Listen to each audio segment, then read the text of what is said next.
नमस्कार। बहुत स्वागत है आप सभी दर्शकों का देवगुरु के उदित होने संबंधी इस वीडियो में। गुरु हुए उदित, भाग्य हुआ जागृत। जी हाँ, ज्ञान, धन, संतान, विवाह और भाग्य के कारक देवगुरु बृहस्पति 9 जुलाई 2025 को मिथुन राशि में उदित हो चुके हैं और 18 अक्टूबर तक मिथुन राशि में ही उदित अवस्था में गोचर करेंगे और उसके बाद उदित अवस्था में ही अपनी उच्च की राशि कर्क राशि में चले जाएंगे। गुरु भाग्य के कारक होते हैं। गुरु के उदित होने का सीधा सा अर्थ है कि भाग्य का जागृत होना। भाग्य जब जागृत होता है तो सभी कार्य सुगमता से बनते चले जाते हैं। इस गोचर की दूसरी महत्वपूर्ण बात यह है कि गुरु शनि का डबल ट्रांजिट इफेक्ट। ज्योतिष शास्त्र का सिद्धांत है कि कुंडली के किसी भाव पर गुरु और शनि की संयुक्त दृष्टि पड़ती है तो वो भाव जागृत हो जाता है और उस भाव से संबंधित फल मिलने आरंभ हो जाते हैं। गुरु है भाग्य और शनि है कर्म। जब भाग्य और कर्म का संयुक्त प्रभाव किसी भाव पर पड़ेगा तो उस भाव से संबंधित लाभ मिलते ही मिलते हैं। तो गुरु के उदित होने का मकर राशि के जातकों के जीवन पर क्या प्रभाव पड़ेगा, इसी का विश्लेषण करेंगे इस वीडियो में। ये विश्लेषण आपकी चंद्र राशि के आधार पर किया जा रहा है और वीडियो के अंत में मैं आपको देवगुरु के उपाय भी बताऊंगा। तो ये है मकर राशि के जातकों की कुंडली। देवगुरु का गोचर आपकी कुंडली के छठे भाव में है और गुरु 9 जुलाई से उदित हो चुके हैं। शनिदेव कुंडली के तीसरे भाव में गोचर कर रहे हैं। गुरु की दृष्टियां 10वें भाव, 12वें भाव और धन के भाव पर पड़ेंगी, जबकि शनि की दृष्टि 12वें भाव पर पड़ रही है और गुरु की दृष्टि भी 12वें भाव पर ही पड़ रही है। तो 12वां भाव पूरी तरह से जागृत होगा। 12वें भाव पर शनि और गुरु के डबल ट्रांजिट का प्रभाव पड़ेगा। गुरु के बारे में ज्योतिष शास्त्र में कहा गया है कि गुरु जिस भाव में गोचर करते हैं उस भाव को तो कमजोर करते हैं, लेकिन जिस भाव पर गुरु की दृष्टि पड़ती है उस भाव को गंगा जल की तरह पवित्र कर देते हैं, उस भाव का विस्तार कर देते हैं, उस भाव से संबंधित लाभ मिलते हैं आपको, क्योंकि गुरु की दृष्टि में अमृत होता है। अब यहाँ पर छठे भाव में गुरु का गोचर है। छठे भाव को कमजोर करेंगे। तो छठा भाव क्या है? रोग, ऋण और शत्रुता। स्वास्थ्य लाभ प्राप्त होगा।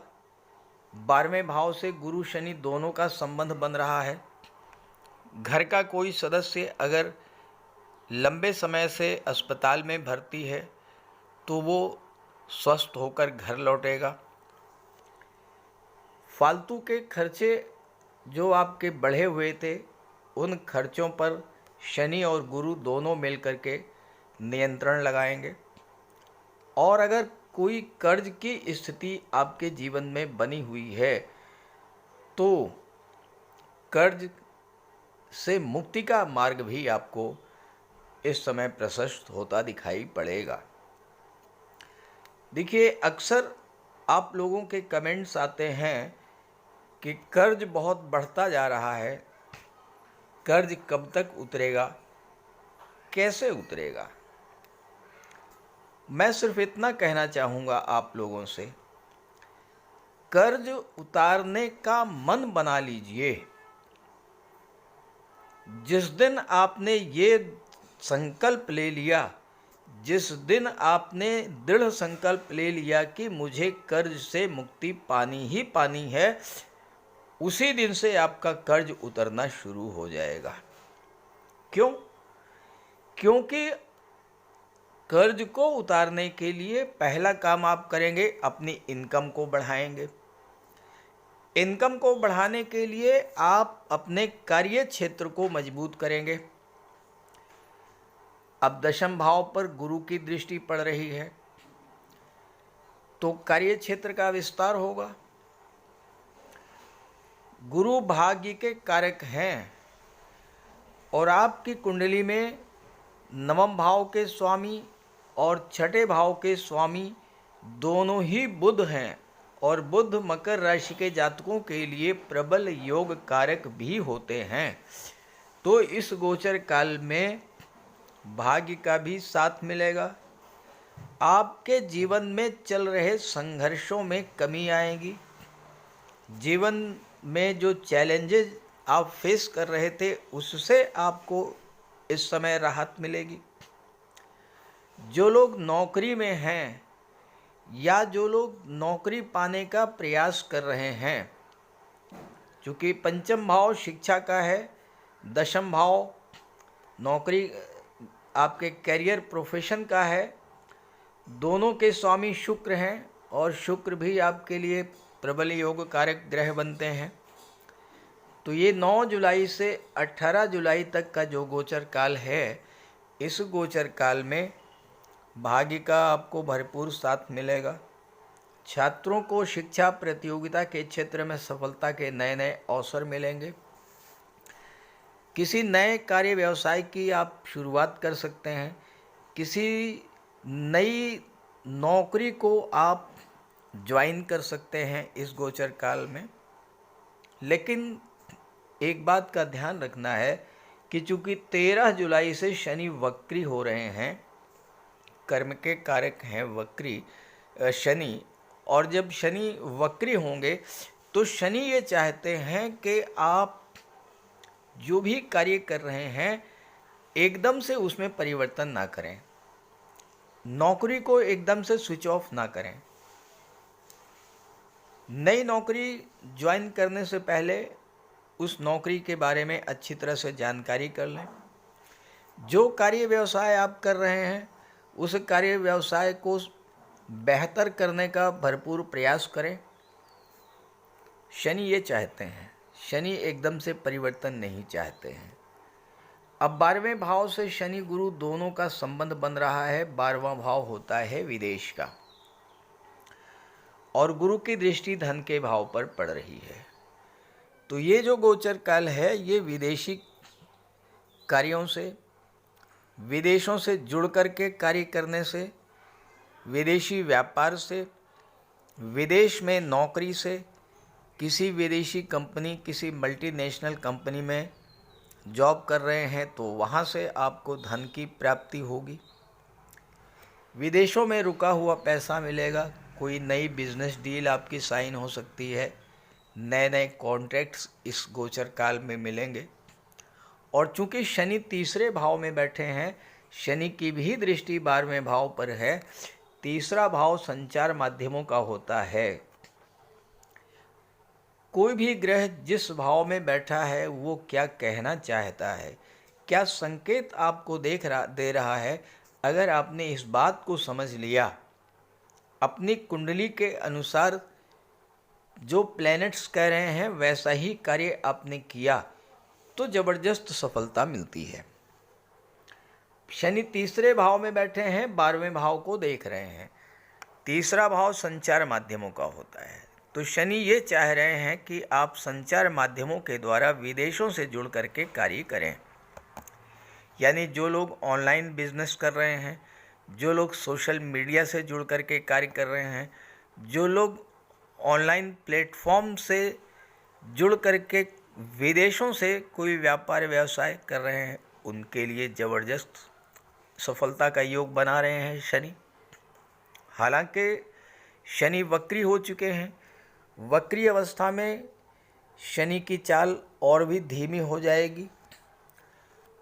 वक्री अवस्था में धन भाव पर भी शनि का प्रभाव रहेगा और धन भाव पर गुरु का प्रभाव तो है ही।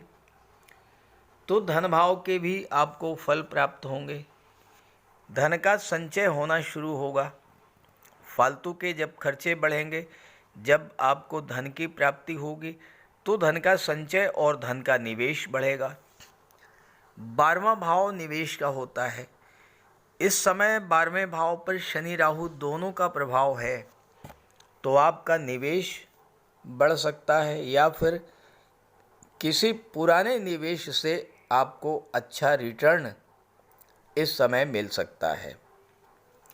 गुरु की दृष्टि धन भाव पर पड़ेगी। दूसरा भाव परिवार का होता है, दूसरा भाव वाणी का होता है, पैतृक संपत्ति का होता है। गुरु जैसे शुभ ग्रह की दृष्टि जब दूसरे भाव पर पड़ेगी तो परिवार का विस्तार होगा, घर में किसी नए सदस्य का आगमन होगा, चाहे वो किसी सदस्य के विवाह के रूप में हो या संतान प्राप्ति के रूप में हो। परिवार का विस्तार होगा, कार्य क्षेत्र का विस्तार होगा, विदेशों से लाभ मिलेगा, जीवन में चल रही समस्याओं से राहत मिलेगी, भाग्य का भरपूर साथ मिलेगा। ये सब मकर राशि के जातकों के साथ होने वाला है आने वाले 18 अक्टूबर तक। लेकिन यहाँ पर प्रश्न ये है कि मकर राशि के 1-2 नहीं करोड़ों जातक हैं, तो क्या सभी को एक जैसा लाभ मिलेगा? ऐसा तो बिल्कुल भी संभव नहीं है, क्योंकि मुझे नहीं पता कि आपकी जन्म कुंडली में शनि या गुरु की क्या स्थिति है।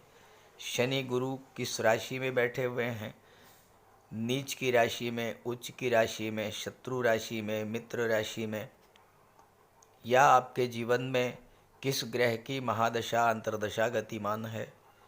तो अगर आप ये सब जानना चाहते हैं, आपके जीवन में समस्याओं का कारण क्या है, समस्याओं का निदान क्या है, तो इसके लिए वीडियो के डिस्क्रिप्शन बॉक्स में मैंने अपना व्हाट्सएप नंबर दे दिया है।